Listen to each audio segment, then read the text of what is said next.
નમસ્કાર દર્શક મિત્રો, IHRBC ન્યૂઝમાં આપનું હાર્દિક સ્વાગત છે. હું છું આપની સાથે સંધ્યા. તો સમાચારની શરૂઆત કરતા પહેલા નજર કરીશું આજના મુખ્ય સમાચાર પર. ભરૂચની એબીસી ચોકડીથી શ્રવણ ચોકડી બાયપાસ મોહમ્મદપુરા રોડ પર થતા ટ્રાફિક જામને લઈ પાલિકા એક્શનમાં. સત્તાપક્ષ અને વિપક્ષ બંને પરામર્શ કરી. સત્તાપક્ષ અને વિપક્ષીઓએ સ્થળ પર નિરીક્ષણ કરી ટ્રાફિકને હળવો કરવાના કર્યા પ્રયાસ. ભરૂચના પૂર્વપટ્ટી વિસ્તારમાં આપના ચૈતર વસાવે સ્વાભિમાન યાત્રા સાથે પહોંચ્યા. ગામે ગામ મળી રહ્યો છે સહકાર. મધ્યપ્રદેશના નાયબ મુખ્યમંત્રી રાજેન્દ્ર શુક્લાએ લોક ગાયક કલાકાર અભયસિંહ રાઠોડ સહિત ભરૂચના નાગરિકોની લીધી મુલાકાત. ચૂંટણીલક્ષી બેઠક પણ યોજી હોવાના અહેવાલો.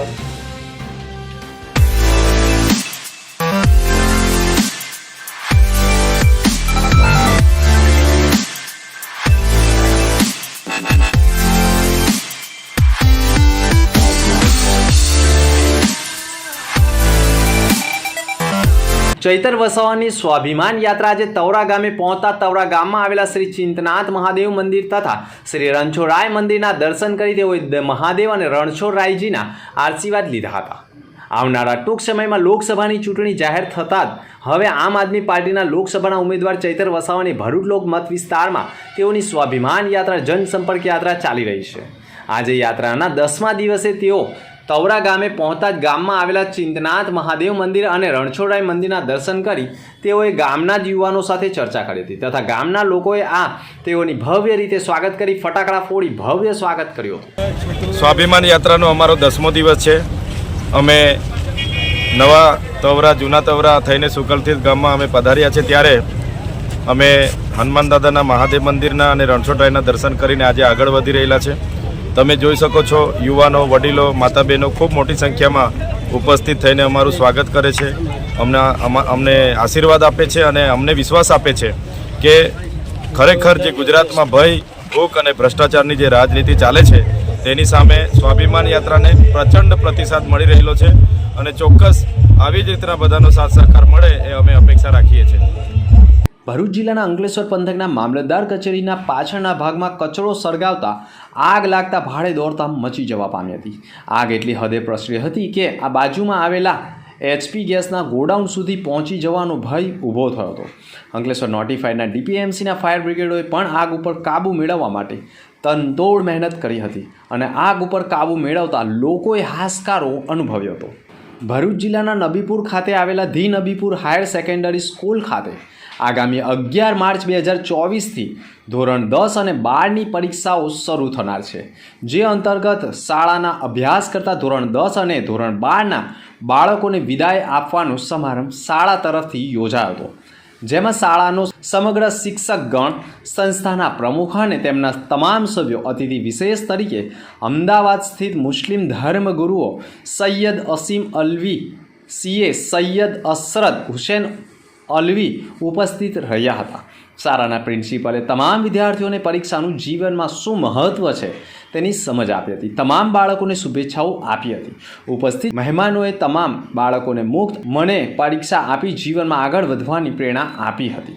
શાળા કમિટી વતી પ્રમુખ આબિદ મેમ્બર દ્વારા પણ સૈયદ અસીમ અલ્વીએ પણ હાલમાં મેળવેલ CAની પદવી મેળવેલ હોય સાલ ઉઢાડી શુભેચ્છક પત્ર પણ આપી તેમનું બહુમાન કર્યું હતું. દેશની જનતા અને ભાજપ કાર્યકરો વડાપ્રધાન નરેન્દ્ર મોદીજીને ત્રીજી વખત પ્રધાન સેવક બનાવવા ઉત્સુક છે. અબકી બાર 400 ને પાર સાથે મોદીજીના નેતૃત્વમાં નવો રેકોર્ડ બનશે તેમ ભરૂચમાં પણ લોકસભા બેઠકની ચૂંટણી મુલાકાતે આવેલા મધ્યપ્રદેશના નાયબ મુખ્યમંત્રી રાજેન્દ્ર શુક્લે વિશ્વાસ વ્યક્ત કર્યો હતો. ભરૂચ લોકસભા મધ્યસ્થ કાર્યાલય ખાતે શનિવારે ચૂંટણીલક્ષી બેઠકો પૂર્વે તેઓએ રાતે શહેર અને જિલ્લાના પ્રબુદ્ધ અવગણ્ય નાગરિકો સાથે અભયસિંહ રાઠોડના નિવાસ સ્થાને મુલાકાત કરી હતી. ચૂંટણીલક્ષી ચર્ચાઓની પરામર્શ પણ કરી હતી. આજે ભરૂચ લોકસભા મધ્યસ્થ કાર્યાલય ખાતે MPના ડેપ્યુટી CM સાથે લોકસભા ક્લસ્ટર પ્રભારી અને પૂર્વ ગૃહમંત્રી પ્રદીપસિંહ જાડેજા ઉપસ્થિત રહ્યા. ભરૂચ લોકસભા બેઠક માટે તમામ પેજ પ્રમુખો સાથે બેઠક યોજ્યા બાદ લોકસભા કોર કમિટીના પ્રમુખ સદસ્યો સાથે ગ્રહણ પ્રમાશન કરવામાં આવી. જે બાદ લોકસભા ચૂંટણી સંકલન સમિતિની બેઠકમાં પણ જરૂરી માહિતી મેળવવા સાથે ચર્ચા પરામર્શ કરી માર્ગદર્શન અપાયું હતું. ભાજપના તમામ કાર્યકરોને પણ 10 વર્ષના નરેન્દ્ર મોદીના ચોતરફ વિકાસના શાસનકાળની ત્રીજી વખત મોદી સરકાર લાવી દેશને વિશ્વગુરુ બનાવવાની તરફ આગે કૂચ જનતા સમક્ષ લઈ જવા માર્ગદર્શન અપાયું હતું. આવનાર લોકસભાની ચૂંટણી ભરૂચ લોકસભા માટે ચિત્ર વિચિત્ર થવાની હોય તેમ પ્રથમ દ્રષ્ટિએ જણાઈ આવે છે. 6 વખતના સાંસદ મનસુખ વસાવા પોતે 7મી વખત લોકસભા ચૂંટણીના ઉમેદવાર તરીકે દાવેદારી કરી રહ્યા છે. બીજી તરફ ડેડિયાપાડા વિધાનસભાના ધારાસભ્ય ચૈતર વસાવા આપ અને ઇન્ડિયા એલાયન્સમાંથી દાવેદારી નોંધાવી ચૂક્યા છે. દર્શનાબેન દેશમુખ પણ ભાજપમાંથી દાવેદારી કરી રહ્યા છે. આ ચૂંટણીમાં ધમાસણા વચ્ચે પણ ગતરોજ પૂર્વ પટ્ટીના નેતા બીટીપીના રાષ્ટ્રીય અધ્યક્ષ અને માજી ધારાસભ્ય મહેશ છોટુ વસાવા પોતાની ટીમ સાથે ભારતીય જનતા પાર્ટીના ગુજરાત પ્રદેશ અધ્યક્ષ CR પાટીલ સાથે શુભેચ્છા મુલાકાત લીધી હોવાના ફોટા સોશિયલ મીડિયા ઉપર જાહેર થયા હતા. પૂર્વ પટ્ટીના નેતા મહેશ વસાવા ભાજપનો કેસરીઓ ધારણ કરશે તેવી અટકળો 2 મહિના અગાઉ પણ ચાલી હતી. જોકે લોકસભા ચૂંટણીના ભણકાળા સામે જ વાગતા હોય અને તેવા સમયે પૂર્વ પટ્ટીના કદાવર નેતા એવા છોટુ વસાવાના પુત્ર અચાનક ભાજપના નેતાને મળે તે વિચાર માંગી લે તેવો પ્રશ્ન છે. બીજી તરફ ચર્ચાયેલી લોકચર્ચાઓ મુજબ ટૂંક સમયમાં જાહેર સંમેલન કરી બીટીપીના મોટી સંખ્યાના કાર્યકરોને સમર્થન સાથે એક વિધિસર ભારતીય જનતા પાર્ટીમાં જોડાશે. ત્યારે જો આ પ્રમાણે થાય તો ભરૂચ લોકસભામાં વોટનું ધ્રુવીકરણ થાય. ખાસ કરીને વસાવા સમાજના નેતાઓની દાવેદારીઓ વચ્ચે વસાવા સમાજના વોટનું વિભાજન થાય તેવી પૂરેપૂરી શક્યતાઓ રહી છે. ભરૂચમાં ભાજપ આપ બીટીપી ત્રણેય રાજકીય પક્ષોના કદાવર નેતા તરીકે વસાવા સમાજના દાવેદારો છે.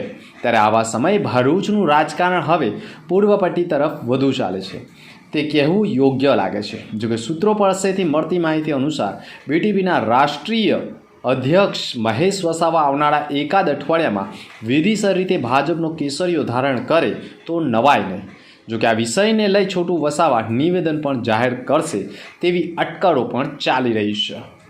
ભરૂચ લોકસભા મધ્યસ્થ કાર્યાલય ખાતે એમપીના ડેપ્યુટી CM સાથે લોકસભા ક્લસ્ટર પ્રભારી અને ગૃહમંત્રી પ્રદીપસિંહ જાડેજા ઉપસ્થિત રહ્યા હતા અને ભરૂચ લોકસભા બેઠક માટે તમામ પેજ પ્રમુખો સાથે બેઠક યોજ્યા બાદ લોકસભા કોર કમિટીના પ્રમુખો સદસ્યો સાથે પરામર્શ કરી હતી.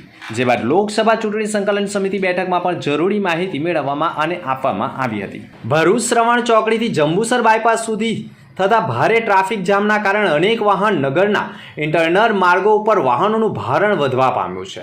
જેના પગલે ભરૂચના ફાટા તળાવ ઢાલથી મદીના હોટલ મહમ્મદપુરા બંબાખાના વિસ્તારમાં રોજે રોજ ટ્રાફિક જામની સમસ્યા ઊભી થવા પામી છે. તેમાં ટ્રાફિકમાં હેરાન થતા લોકોની ફરિયાદ પણ ઉઠી છે. ભરૂચ નગરપાલિકાની સામાન્ય સભામાં જ વિપક્ષના સભ્યો દ્વારા પણ ટ્રાફિક સમસ્યાના નિરાકરણ માટે રજૂઆત કરી સૂચનાઓ આપવામાં આવી હતી. ટ્રાફિક સમસ્યા બાબતની રજૂઆતને ધ્યાને લઈ ધારાસભ્ય રમેશ મિસ્ત્રી, નગરપાલિકાના ચીફ ઓફિસર હરીશભાઈ અગ્રવાલ, નગરપાલિકા પ્રમુખ વિભૂતિ યાદવ, કારોબારી ચેરમેન હેમેન્દ્ર પ્રજાપતિ દ્વારા વિપક્ષના નેતા શમશાદ અલી સૈયદ, સભ્ય સલીમ અમદાવાદી, હેમેન્દ્ર કોઠીવાલા, ઇબ્રાહિમ કલકર સાથે રાખી ઢાલથી લઈ મહમ્મદપુરા સુધીના 3 નાળા વચ્ચેના માર્ગોનું નિરીક્ષણ કરવામાં આવ્યું હતું અને જે માર્ગો સાંકડા છે તેને પહોળા કરવા તેમજ રોડ પર અડચણરૂપ જીબીના પોલને પણ શિફ્ટ કરી ટ્રાફિક સમસ્યા માટે મુક્તિ કરવાના પ્રયાસો કરવામાં આવ્યા હતા. અંકલેશ્વર શહેરના સુપર કોમ્પ્લેક્સની ગેલેરીનો કેટલોક ભાગ ધરાશયી થતાં દોડધામ મચી જવા પામી હતી. ઘટનાના પગલે કોઈ જાનહાનિ થવા પામી ન હતી, પરંતુ શોપિંગની નીચે આવેલા કેટલીક દુકાનોને નુકસાન થયું હતું. અંકલેશ્વરના શહેર બ્રિજનગર વિસ્તારમાં આવેલા સુપર કોમ્પ્લેક્સ શોપિંગ સેન્ટર પાસે ગેલેરીનો કેટલોક હિસ્સો ધસી પડ્યો હતો, જેને પગલે નાસભાગ મચી જવા પામ્યો હતો. જોકે સદનસીબે બપોરનો સમય હોવાથી ચહલ પહલ ઓછી હોવાથી મોટી દુર્ઘટના સર્જાતા અટકી હતી. જોકે ગેલેરીનો હિસ્સો નીચે આવેલ દુકાનોના શેડ ઉપર પડતા દુકાન માલિકને પણ આર્થિક નુકસાન વેઠવાનો વારો આવ્યો હતો. ઘટનાની જાણ અંકલેશ્વર ફાયર બ્રિગેડને કરવામાં આવતા ફાયર બ્રિગેડની ટીમ પર તાત્કાલિક ઘટના સ્થળે દોડી આવી શોપિંગના મકાનોમાં રહેતા લોકોને બહાર લાવવાના પ્રયાસો કર્યા હતા. અંતમાં ફરી એક નજર આજના મુખ્ય સમાચાર પર. ભરૂચની ABC ચોકડીથી શ્રવણ ચોકડી બાયપાસ મહમ્મદપુરા રોડ પર થતા ટ્રાફિક જામને લઈ પાલિકા એક્શનમાં. સત્તાપક્ષ અને વિપક્ષ બંને પરામર્શ કરી. સત્તાપક્ષ અને વિપક્ષીઓએ સ્થળ ઉપર નિરીક્ષણ કરી ટ્રાફિકને હળવો કરવાના કર્યા પ્રયાસ. ભરૂચના પૂર્વપટ્ટી વિસ્તારમાં આપના ચૈતર વસાવે સ્વાભિમાન યાત્રા સાથે પહોંચ્યા. ગામે ગામ મળી રહ્યો છે સહકાર. મધ્યપ્રદેશના નાયબ મુખ્યમંત્રી રાજેન્દ્ર શુક્લાએ લોક ગાયક કલાકાર અભયસિંહ રાઠોડ સહિત ભરૂચના નાગરિકોની લીધી મુલાકાત. ચૂંટણીલક્ષી બેઠક પણ યોજી હોવાના અહેવાલો. તો આ હતા અત્યાર સુધીના સમાચાર. નવા સમાચાર સાથે ફરી મળીશું. નમસ્કાર.